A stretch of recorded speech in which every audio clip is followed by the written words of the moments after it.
예, 여러분 안녕하십니까? 내일은 여는 역사 역적 시즌 2 2부 시작하겠습니다. 저는 민족문제연구소 기획실장 방학진입니다. 드디어 오늘 제 옆에 우리 제 파트너인 김광기 전 의원님이 오래간만에 나오셨습니다. 의원님 안녕하세요. 예, 안녕하세요. 네, 의원님 그동안 어디 가셔서 못 나오셨나요? 저 없으니까 슬프셨죠? 예, 좀 어색했어요. 예, 아니 뭐 사실 그렇게 길게 어디 갔다 온 것도 아닌데 네. 하필 딱 그 2박 3일에 예. 일정에 끼어가지고 길게 느껴졌습니다. 예. 제가 민족문제연구소라고 하는 것도 애착이 참 강하지만 지역사회에 있을 때 순천 YMCA도 참 좋아하는 단체고 이사하셨죠? 예, 열정을 다해서 일했었는데요.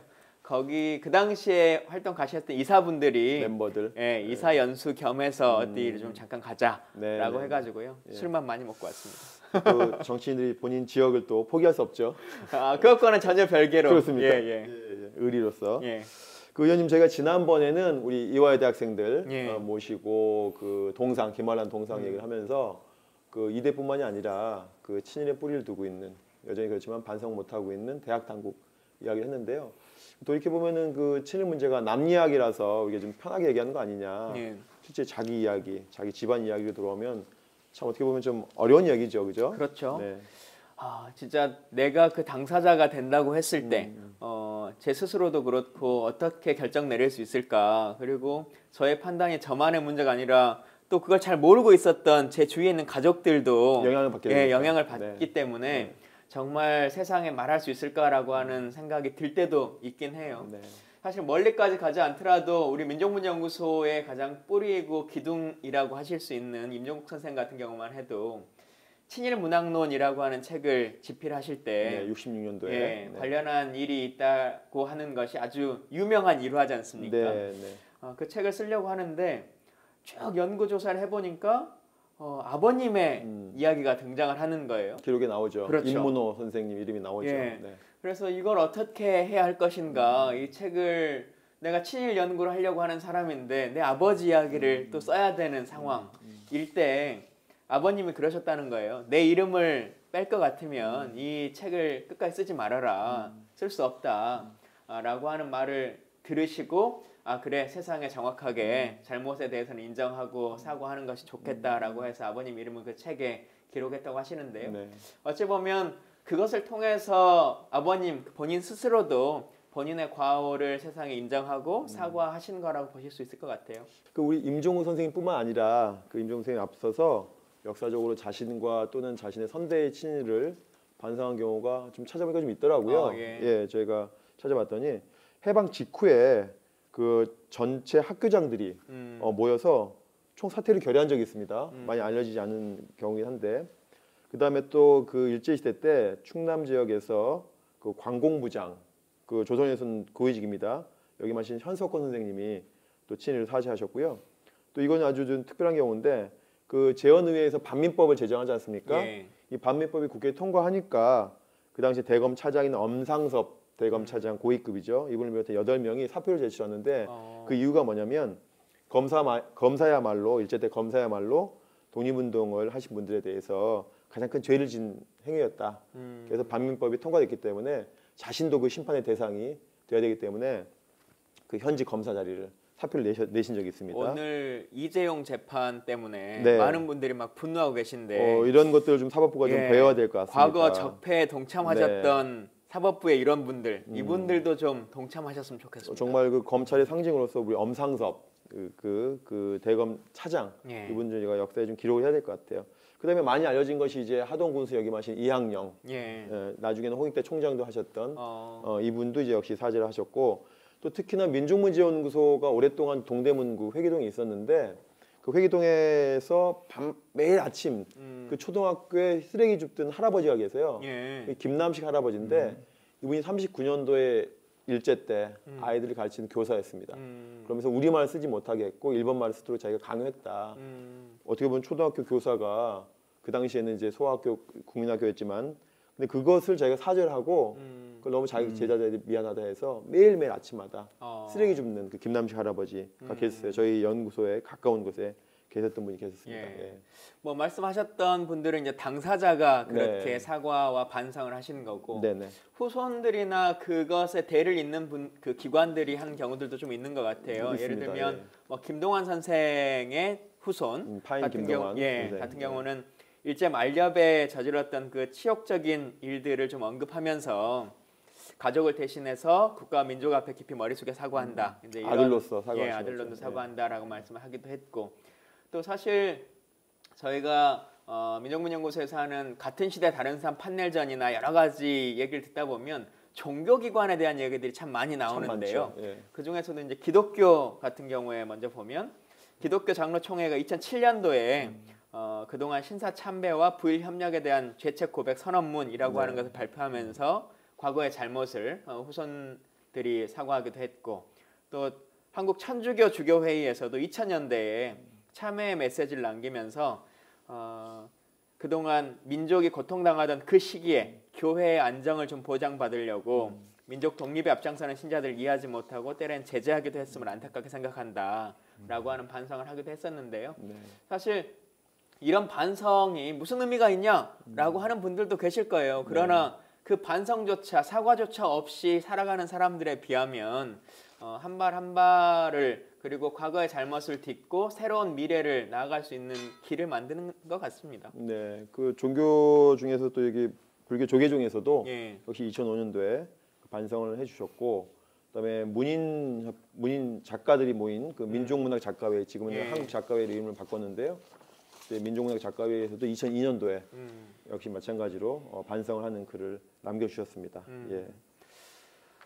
참 여러 단체들도 있었습니다만 저희는 또 친일 인명 사전이라고 하는 것이 많은 국민들이 알고 계시는 상황인데 인명 사전 나왔을 때도 그 유족분들이 이거 잘못된 거다, 날조된 거다라고 해서 뭐 재판을 거는 경우도 있고 상당히 심했죠. 그렇죠. 근데 지금까지 뭐 재판 결과 뒤집어진 거는 단 한 건도 없죠. 그죠, 없지 않습니까? 다 진실에 근거한 것이니까 그 사실 자체도 받아들이려고 하지 않는 후손들도 있긴 했었습니다만 저희가 오늘 좀 말씀드리고 싶은 건 그 인명사전이 발간될 때 처음 저희가 오프닝 때 고민한 것처럼 만약에 우리 아버님이 우리 선대가 그 안에 기록됐으면 나는 어떻게 했을까라고 하는 고민이 딱 당사자로 됐었을 때 그 메시지를 정확하게 내주신 한 분이 계세요.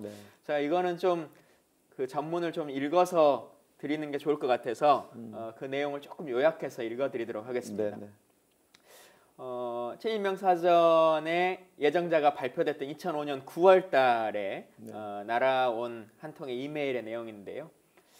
친일인사 명단 발표 며칠 후에 아픈 마음으로 자신을 고백합니다.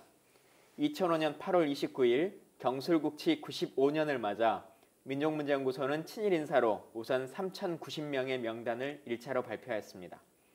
자신과 조상의 허물이 크면 클수록 숨죽이고 이를 지켜보아야 할 마당에 언제나 만년 기득권 세력인 구휘애들은 악의적인 왜곡을 하면서 그 선정 과정과 발표 의도에 먹칠을 가하려고 발버둥치고 있습니다. 이에 본인은 자신의 조부님이 일제 관료로서 이번 명단에 실린 것을 만천하에 공개하면서 자신의 소회를 피력하고자 합니다. 이번 명단에서 1168번째에 위치한 관료 부분의 이준식 님이 바로 저의 할아버지로서 본인은 친일인명사전이 만들어진다면 당연히 이렇게 그 성함이 기재될 것이라는 것을 예상하고 있었던 입장이었습니다. 이제 친일인명사전의 편찬에 앞서 1차적으로 단순히 그에 수록될 명단만을 발표했을 뿐인데도 세상은 왜 이리도 소란스러운지 붓을 놀려 살고 있는 소위 조중동을 필두로 하여 입에 개거품을 물고 자신들의 부끄러운 과거를 속죄하지 못하는 무리들에게 새삼 연민의 정을 느낍니다. 비록 보잘것없는 일개 무명 교사일망정 내 자신부터 민족문제연구소 회원으로서 이런 어두운 과거를 규명하고 그 시시비비를 가리는 일에 전폭적인 성원을 보냅니다. 네, 그럼 오늘 이 이메일의 당사자인 그 이윤 선생님을 이 자리에 모셨습니다. 네. 선생님 반갑습니다. 네, 반갑습니다. 안녕하세요. 저도 그 연구소의 뭐 총회 때나 여러 행사 때 선생님의 얼굴을 많이 뵀었는데요. 이런 스토리가 있으신지는 오늘 처음 알게 됐습니다. 예. 제가 우리 이은 선생님 잠깐 소개 말씀드리면은 1999년도에 회원을 가입해 주셨어요. 상당히 민족문제연구소가 많이 알려지지 않을 때 아주 오랜 동안 회원을 가입해 주셨고요. 홍대부고에서 수학교사로 오랫동안 교편을 잡으시고 퇴직하셨고, 그 전교조 서울지부 지도위원, 연구소 서울북부지부장도 역임하셨고요. 현재는 4월 혁명회를 비롯해서 여러 시민사회단체에서 활발히 활동하고 계십니다, 선생님. 네. 참 많은 일들을 하고 계신 것 같고, 저희가 잠깐 기다리시는 그 쉬는 시간에도 제가 들어봤더니 다양한 활동들을 지금도 열심히 해주고 계신 것 같은데요.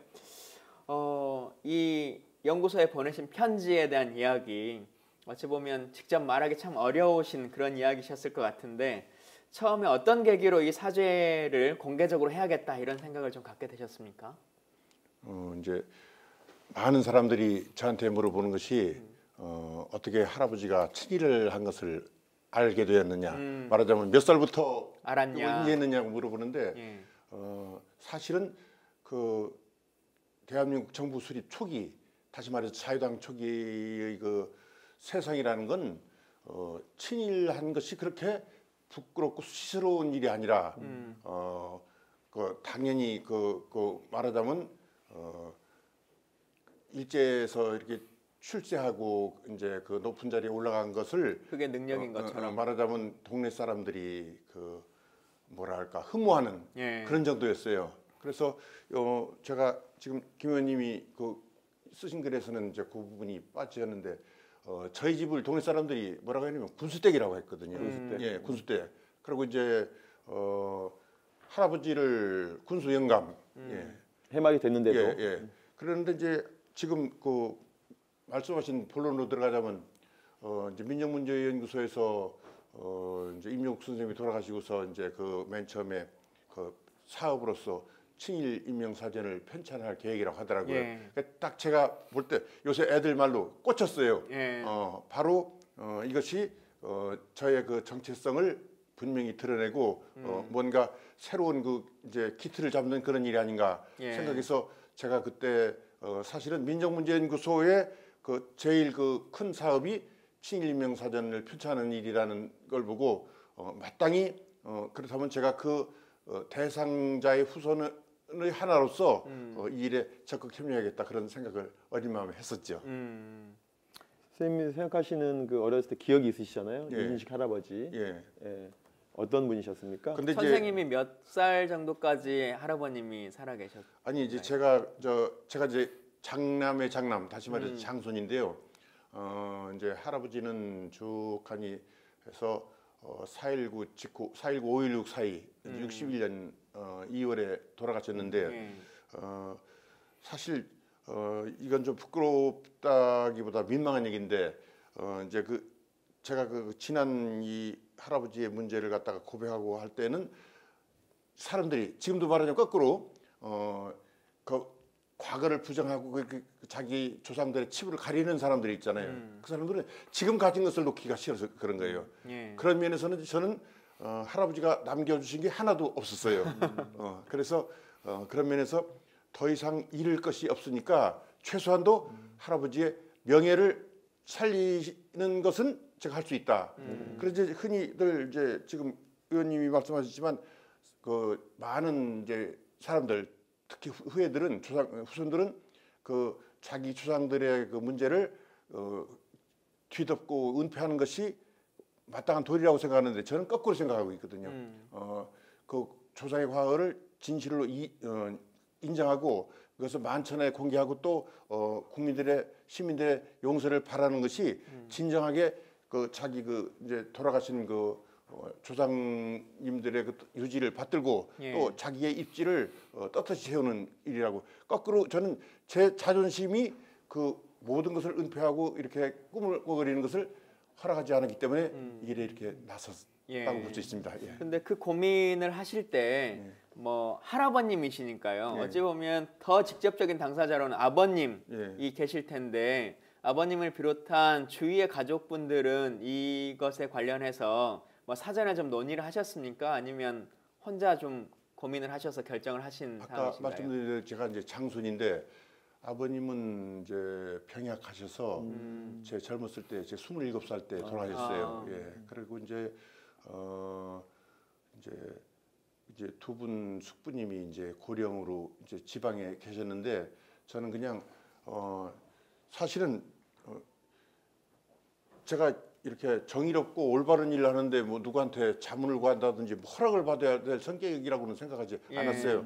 그래도 이제 제가 장손으로서 이제 할아버지, 아버지 제사를 모시는 사람이니까 제 아우들한테는 이제 그 제 계획의 골자를 얘기하고 그다음에 그 내용도 이제 아까 그 말하자면 그 이메일을 같이 보냈더니 이 동생들이 굉장히 형 말하자면 저 큰일 하셨습니다 하는 식으로 저를 격려하는 얘기를 하더라고요.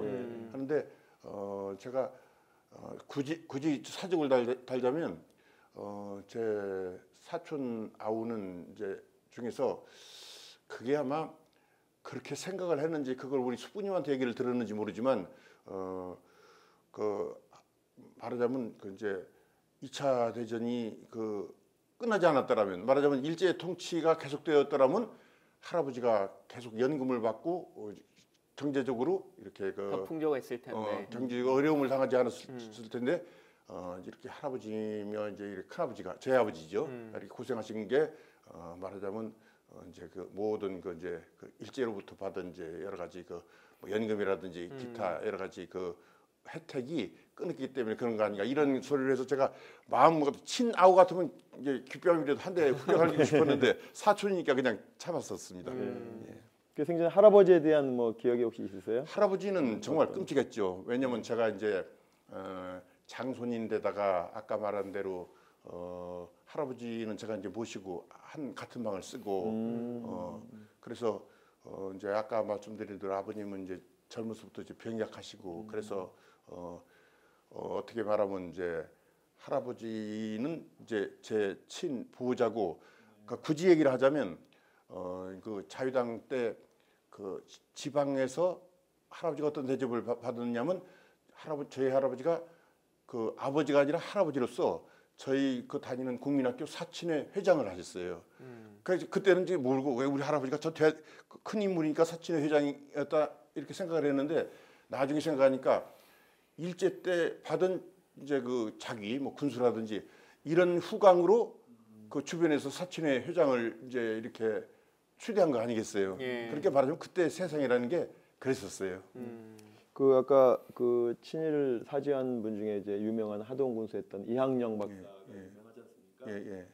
그래도 어떻게 보면 그런 부류로 저희가 생각이 되는데 그래도 할아버지가 어느 정도 영향을 주셨으니까 이 선생님께서 그런 어떤 사죄할 수 있는 뭐 그런 계기가 좀 있지 않았을까 싶거든요. 아니 저도 이제 그 같은 홍익학원에서 이제 이항영 총장님은 먼발치에서 자주 뵀는데 이항영 선생님이야 뭐 참 젊은 나이 27에 하동군수로 내려가서 이렇게 하셨는데 저희 할아버지는 이제 그 맨 처음에 그 토지 조사하는 이제 그 측량 기사로서 관직 생활을 시작했다고 얘기를 들었어요. 그런데 이거 뭐 참 돌아가신 제가 변명 같지만 이 할아버지는 군수 이제 일제 시대 때 군수를 하고 그다음에 해방이 돼서 퇴임하실 때는 집안 칸이 없었어요. 그래서 저희 어머니가 말하자면 큰 며느리 아니에요. 그 저희 어머니가 참 시아버지가 군수영감이라는 얘기를 듣고서 혹하니 그 중신이가 집안 이제 아주머니인데 왔더니 정말 가진 것도 없고 이렇게 어렵게 살 줄을 몰랐다고 그러면서 오직이나 주변 며느리가 없으셨으면 참 집도 하나 장만을 못 하셨느냐고.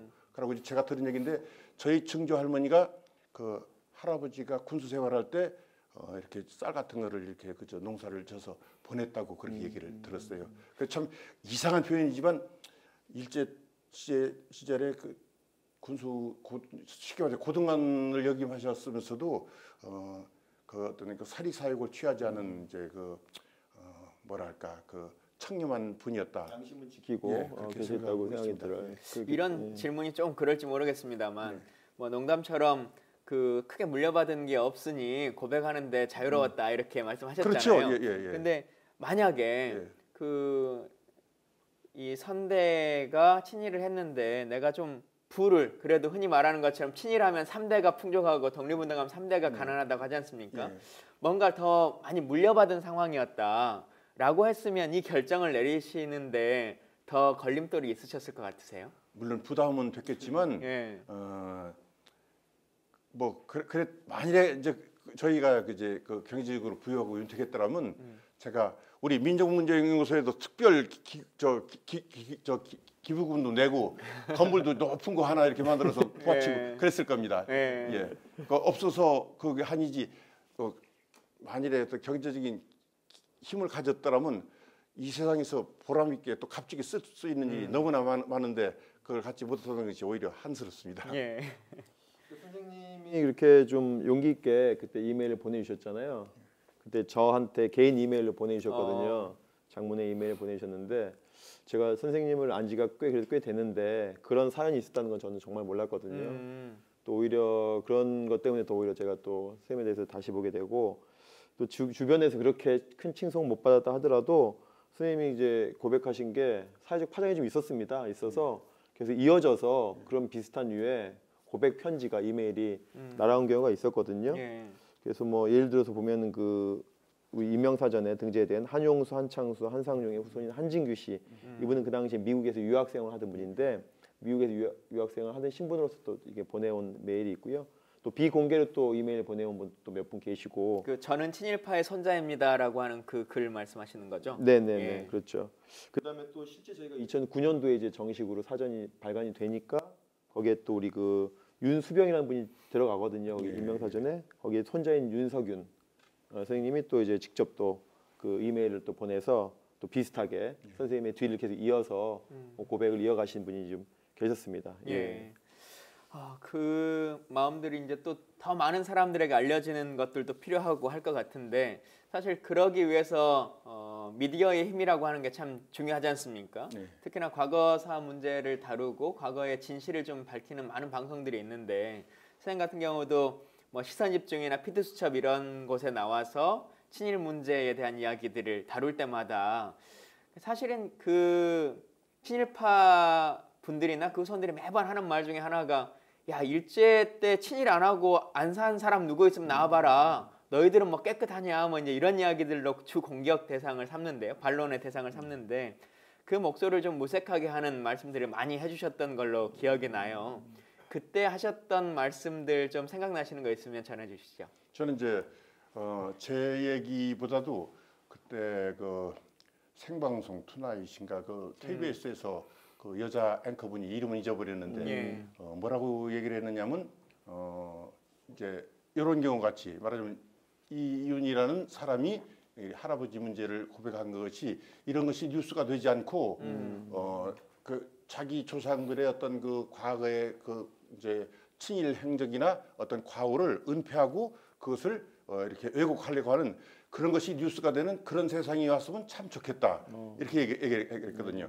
말하자면 그 뭐 사람이 개가 사람을 무는 건 뉴스가 아니지만 사람이 개를 무는 건 뉴스가 되듯이 그렇죠. 오히려 저는 이것이 그렇게 그 우리 방 실장이 그때 참 굉장히 그 뒤에서 이제 점여 이제 말하자면 친일 문제에 대해서 그 은폐하려는 이제 그런 세력에 대해서 여러 가지로 많이 애를 많이 쓰셨는데 저는 당연한 일을 했다고 생각을 하는데 이러한 것 자체가 뉴스가 되고 또 제가 그때 솔직히 말해서 여러 이제 그 조중동 빼고서는 많은 언론들의 조명을 받기도 했는데 그것이 오히려 제가 그 쑥스럽고 멋쩍어서가 아니라 당연한 일을 왜 이렇게 클로즈업 시키느냐. 아까 얘기한 대로 그 과거를 은폐하고 그걸 왜곡하려고 하는 이런 사람들이 뉴스거리가 되지 않. 저는 그렇게 생각을 했고 또 그 생각은 지금 오히려 더 굳어져 있습니다. 선생님이 지금 사시는 곳이 현저동인가요? 예. 현저동 200번지입니다. 예, 그 현저동이 서대문 형무소가 있는 곳이 현저동이잖아요. 그 형무소가 내려다 보이는 곳에 아파트를 또 이제 그 사셔가지고 좀 내려다보고 계신데 그 특별한 또 사연이 있다고 제가 들었습니다. 예, 이건 농담이고 정말 그 반은 이제 진담인데요. 서대문 그 이제 과거 형무소 자리가 현저동 101번지예요. 그래서 옛날 저희도 소위 말해서 그 63세대로서 그 굴욕적 한일 회담 반대 뭐 이제 데모도 하고 이제 그 단식도 하고 했는데 그때 이제 현재동 101번지 갔다 왔느냐 그러고 뭐 이제 현재동도 빼고 101번지라고 101번지 가서 살고 왔느냐 하면 한 게 뭐냐면 요새 말로 해서 감방 갔다 왔느냐 그런 얘기가 됐죠. 그래서 제가 솔직히 고백해서 전 이렇게 학교에서 정년퇴직을 했다는 것 자체가 사실은 부끄러워요. 어떤 여러 가지 저희가 군도대기 얘기지만 교육계에도 만연한 어떤 비리를 가지고 교장이나 이 행정당국과 한번 싸워보지도 못하고 그냥 천수를 다 하고서 이렇게 나이 먹어가지고서 퇴임했다는 것이 어떻게 말하면 부끄럽거든요. 그런데 그래서 그 소시민으로 살아온 과거를 이렇게 반추해 보니까 제가 사실은 서울대학 그 운동권 이제 주류로서 A급은 못 되더라도 한 B급이나 C급은 됐거든요. 근데 제 밑에 이제 제가 너 좀 프랭카트 좀 들어라. 너는 뭐 해라 했던 후배들이 전부 아까 말한 대로 101번지 가서 이제 4개월, 6개월씩 최소한도 이제 감옥 생활하고 나왔는데 저는 그때 전부 요리 빠지고 저리 빠지고 그냥 이렇게 몇 번 뭐 지명수비도 당해서 도망도 다니고 이제 그래 봤는데 젊어서 어쨌건 문탁에까지는 가보고 그 세대분 형무소를 가보지를 못했어요. 그래서 소위 말해서 그 별일을 못 다룬 것이 한이 돼서 제가 이제 퇴임할 무렵에 사실은 이제 그 서대문 형무소 역사관에서 제일 가까운 데가 저희 사는 아파트더라고요. 그래서 이제 그래서 이제 그 형무소가 내려다 보이는 자리에서 제가 마음으로 제 과거에 그 안일하게 소시민으로 살아왔던 그 과거를 이렇게 되짚고 어떤 마음의 빚을 갚는다는 그런 의미도 있었고 굳이 지금 이제 방 시장님 말씀을 안 하셨는데 제 이름이 외자 아닙니까? 예. 이제 사실은 아까 말씀드린 대로 할아버지가 참 친일하고 이제 고위관직에까지 오르셨지만 그래도 맞손자 이름을 이제 창씨를 저희 집을 했어요. 그래서 성 두자 이름 두자에서 이제 넉자로 하기가 싫으셔서 그 얘기를 나중에 해주셨어요. 그래서 이제 말하자면 조선식으로 성명 삼자를 만들기 위해서 창씨를 해서 성이 둘이니까 이름을 일부러 외자를 붙이신 거죠. 그래서 이제 해방이 되는 바람에 그대로 우리 성 이제 저 같으면 이제 오얀 이자를 찾았으니까 그래서 이제 넉자가 될 것을 한자를 빼서 석자가 됐다가 해방이 되는 덕분에 이제 투자가 됐죠. 예. 그래서 이제 사실은 이게 아까 말한 대로 할아버지가 이렇게 내용적으로는 굉장히 그 반골 아니셨나. 그리고 사실은 그 반골 정신은 지금 우리 방신이 저에 대해 잘 알고 계시지만 뭐 저까지도 이제 저 자신까지도 그런 이제 반골 정신이 제 피에 이렇게 영향이 흐르고 있습니다. 그래서 아드님도 또 연구소 회원으로 또 가입 있으시고 그래서 뭐 어떻게 보면 대를 이어서 또 계속 그 사제를 계속 근데 제 아들한테는 제가 이 연구소 가입하라 소리 안 했는데 알아서 알아서 했습니다. 제가 그 아드님도 외자시더라고요 이름이요. 이원 선생님이시던데 그래서 본인이 밝히더라고 먼저 제가 그 이윤 선생님 아들이라고 그래서 알게 됐습니다. 그래서 아드님도 역시 잘 키우실 것 같아요. 아드님이 알아서 연구소 회원이 되시는 것처럼 선생님 말씀 중에 그 교사로서 마지막까지 한 것이 약간 죄송스럽다 말씀하셨지만 선생님께 배웠던 많은 후학들이 선생님이 가지고 계셨던 그 진정성이나 그 생각들을 잘 이어서 더 크게 성장해 나가지 않으셨을까라고 하는 생각도 들기도 합니다. 감사합니다. 최근에 일본군 위안부 그 재협상 관련해서 말들이 많고 또 정부가 이 잘못된 협상에 대해서 다시 재조정해야 된다, 인정할 수 없다 이런 이야기를 했지 않습니까?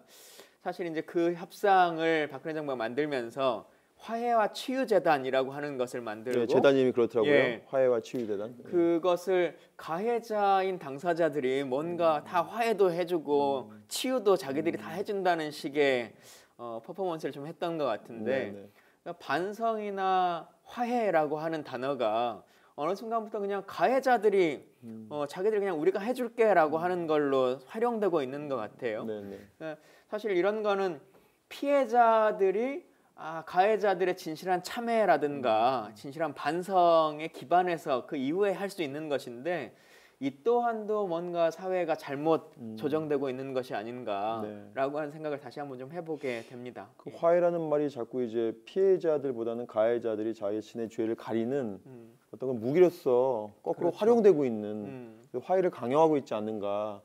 피해자들은 아직도 화해할 마음이 안 돼 있고 그렇죠. 진상 규명이 안 돼 있고 명예회복이 안 돼 있는데 오히려 화해를 좀 강요하고 있는 그런 느낌이 들어요. 피해자들이 원하는 진실한 화해나 반성이라고 하는 것이 단순하게 돈을 어떻게 주고 보상을 어떻게 해주고라고 하는 것에 있는 것이 아님에도 불구하고 꼭 그걸로 모든 것을 해결하려고 하고 마지막까지 본인의 잘못에 대해서 반성하지 않고 뭐 이 건과 좀 다르겠습니다만 전두환 같은 경우도 본인이 회고록을 쓸 그런 상황이 아니지 않습니까? 네, 그런데도 법원에서 출판 금지가 내려질 정도의 책을 만들면서도 아무런 사과와 반성 없이 자기는 잘못이 없다라고 하는 것을 기록으로 남기려고 하는 행위라고 하는 것 자체가 우리 사회가 정상화되려면 참 멀었구나라고 하는 생각을 다시 한번 하게 됩니다. 최근에는 뭐 MB가 그 화합, 국민통합 차원에서라도 자기를 좀 건드리지 않는 게 좋다 이런 식의 이야기. 그다음에 자기가 이야기를 하면 국민 화합과 국익이 좀 침해가 된다 뭐 이런 식으로 화해를 거의 뭐 가해자들의 정갈 보도처럼 사용하게 되는데 어쨌거나 우리 선생님께서는 아까 저한테 보내주신 이메일에도 조중동에 대해서 약간 비판을 얘기하셨잖아요. 예. 그다음에 조중동 특히 이제 조선일보 반대 안티조선 운동도 열심히 하셨는데 특히 어떻습니까? 우리 여론 주도층이라고 하는 사람들 또는 좀 소위 배웠다고 하는 사람들 그다음에 소위 조중동, 종편 이런 데에 대해서 또 어떻게 좀 할 말씀 하셔야 될 것 같은데요. 제가 요새 읽고 있는 책이 그 최경영 기자가 쓴 뉴스는 어떻게 조작되는가 뉴스타파의 책이죠. 어제 책을 봤는데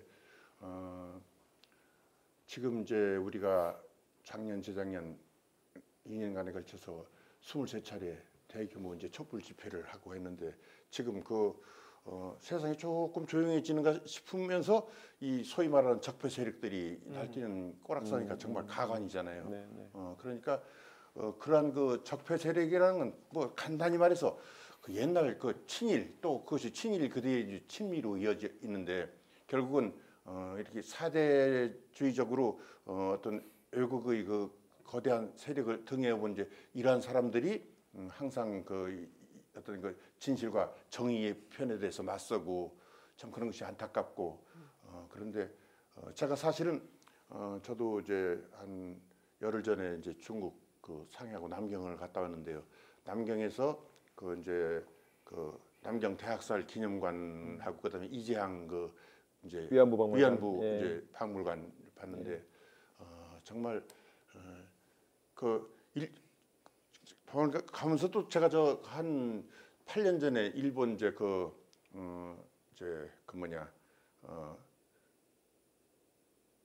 신사 이름이 야스쿠니 신사. 야스쿠니 이제 가는데 그 일본인들은 결코 그 2차 대전을 일으킨 장군인들임에도 불구하고 자기들이 원폭의 피해자인 것을 강조하고 조금도 반성하거나 이제 자기들이 이렇게 덜덜 못 살게 걸었던 이런 이제 과거의 이제 심리 국민들에 대해서 사과 이런 거 없잖아요. 그러니까 지금 이제 방 시장이 말씀한 대로 항상 가해자 아니면 힘센 쪽이 큰 소리를 치고 이렇게 이제 피해자 또 당한 사람들 이 사람들이 가해자들이 이제 베푸는 또 아량에 그냥 감지덕지 않은 이런 이제 모양새가 오늘날 우리 사회도 지금 많이 나고 있잖아요. 적폐라는 게 하루 아침에 없어지지 않은데 그 모든 뒤를 캐보면은 결국은 힘센 쪽이 붙는다. 다시 말해서 친일, 친미, 맹목적으로 참 그것이 우리의 어려운 문제점이라고 생각하고 제가 굳이 한마디 더 하자면은 이제 남북 관계 평창 올림픽 아이스하키 남북 단일 팀을 가지고서도 다른 거 다 그만두고 우리 시민들 중에서 저는 국민이라는 말 쓰기가 참 싫은데 시민들 중에서 특히 젊은층들이 굉장히 부정적인 방향으로 이렇게 여론을 만들어가고 이러는 거 보니까 너무 안타깝습니다. 그래도 조중동에 여론 조작이 좀 있다고 봐야죠. 그렇죠. 그 프레임이라고 하는 것이 여전히 존재하고 또 그 프레임에 통하는 분들이 또 계시니까 안타까운 생각이 듭니다만 그래도 다행스러운 건 예전과는 좀 많이 달라진 것 같아요. 예전에는 딱 그 프레임을 짜면 거의 모든 국민들이 일사불란하게 거기에 좀 빨려 들어갔는데 지금은 기사가 나오면 바로 팩트체크형 기사들도 쏟아져 나오고 또 시민들도 이게 말이 되는 소린가라고 하는 것에 대한 의문을 갖기도 하고 뭐 지난 1년만 생각해봐도 우리가 박근혜 대통령이라고 하는 현직 대통령을 촛불의 힘으로 또 탄핵시키기도 하고 하지 않았습니까? 진실과 정의라고 하는 힘이 이제는 다 이길 수 있다라고 하는 확신이 있고 시민이 함께 할 거니까요. 너무 기죽을 필요는 없다 이렇게 생각이 듭니다. 최근에 또 뭐 그 실검 1위로 그 여상규 국회의원, 이분이 막 실검 1위로 됐는데 보니까 이분이 고문 피해자들에게 막말을 해가지고 언론에 알려져서 또 실검 1위가 되고 또 서지현 검사님 가해자로 지목된 그 안태근 변호사라든지 최교일 의원 이런 분들도 실검이 1위가 되고 있지 않습니까? 국민적 지지를 받고 있는데 이러면서 이분들은 계속 지금 거의 사죄를 안 하고 있잖아요. 지금들이 실검 2위가 됨에도 불구하고 뿐만 아니라 우리 사회에서 가장 높은 자리까지 지금 이 시간에도 올라가 있는 거잖아요. 미투 운동이라고 하는데 지금 계속 피해자들이 나도 피해를 당했습니다라고 하는 운동을 하고 있지 않습니까? 계속 우리 피해자들은 이야기를 하는데 여전히 그 많은 가해자들은 여전히 실검 1위가 됨에도 불구하고 여전히 침묵하고 있는 현실이 어떻게 보면은 그게 오히려 뉴스가 좀 뭐가 뉴스가 돼야 되는지. 그 이제 제가 좀 한 가지 군더더기 얘기를 하자면 그 최경영 기자가 쓴 책에서 이런 얘기가 나와요. 그 이제 그 마치 그 택시 기사들이 그 여론의 그 대변인이고 그 말하자면 그 이제 시민들의 그 세상 모든 경우 돌아가는 것에 발음이 더 있냐 이렇게 얘기하는데 지하철도 많이 뚫고 또 차도 막히고 또 택시 이제 그 인허가 대수도 많고 하니까 어떤 상황에서라도 택시 기사들은 지금이 살맛나는 세상이다 이렇게 얘기할 사람은 없다는 거죠. 그런데 지금 이제 특히 그 이제 아까 말했던 조중동이 이제 거대 언론들은 예를 들어 지금 이제 현 정부를 이제 촛불 혁명에 의해서 이루어진 새 정부를 비판하는 입장에서 제일 만만한 것이 택시 기사들의 얘기를 하는 거죠.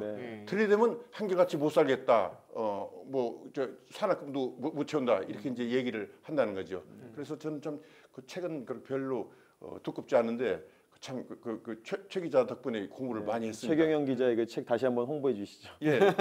최경영 기자 뉴스는 왜 어떻게 조작되는가입니다. 알겠습니다. 저희 일독을 좀 저희가 하는 걸로. 그래서 최경영 기자님이 저희들한테 한번 내셔야 되겠는데 책 한번 해주셨으니까. 실장님 말씀하신 것처럼 피해자들이 스스로 외치고 있는 미투 운동이라고 하는 것처럼 요즘 가해자들 스스로에 대한 고백, 아이디드 운동이라고 하거든요. 세계적으로 많이 이제 이루어지고 있다고 하는데 그래도 미진하죠. 그래서 하나하나 자신의 잘못을 고백하고 반성하고 또 미래로 나아갈 수 있는 길을 트는 것 이런 일들이 많아졌으면 좋겠다는 생각이 듭니다. 저도 오늘 선생님께 많이 배우기도 하고 공부하기도 하고 했는데요. 끝으로 뭐 시청자분들께 하시고 싶은 얘기 있으시면 좀 해주시면 좋겠습니다. 전 제 얘기가 아니라 제가 그 옛날 그 자료를 이렇게 추리면서 독일의 그 대통령을 역임한 바이츠체커 씨가 그 얘기한 것이 다시 떠올라서 이 얘기는 10번, 20번 강조도 모자라였겠다고 생각해서 제가 그 부분 읽어보겠습니다. 과거에 대해 눈을 감는 사람은 현재에 대해서도 맹목이 되어 버립니다. 과거의 비인도적인 행위를 기억하지 않으려고 하는 사람은 새로운 감염의 위협에 다시 쉽게 노출됩니다. 그러니까 말하자면 그 이제 많은 사람들이 우리는 살 만큼 살았는데 자꾸 과거 문제를 들추면 무슨 이득이 있겠느냐 이렇게 얘기를 하는데 우리가 중요한 것은 앞으로 살아갈 세대들에게 정의감과 그다음에 가장 그 상식이 통하는 그러한 그 뭐랄까 그 보편적인 그 진실을 이렇게 일깨워 줌으로써 보다 더 우리 사회가 믿고 의지할 수 있는 이런 건전한 사회가 되는 거 아닌가 그렇게 생각합니다. 저 말씀이 아마 민족문제연구소를 공격하는 많은 분들이 항상 하셨던 것에 대한 가장 정확한 정답이지 않을까 싶은 생각이 들기도 합니다. 오늘 하여튼 그 어려운 자리 또 모셨는데요. 이렇게 좋은 말씀해 주셔서 감사드립니다. 감사합니다. 저희는 다음 시간에 뵙겠습니다. 고맙습니다.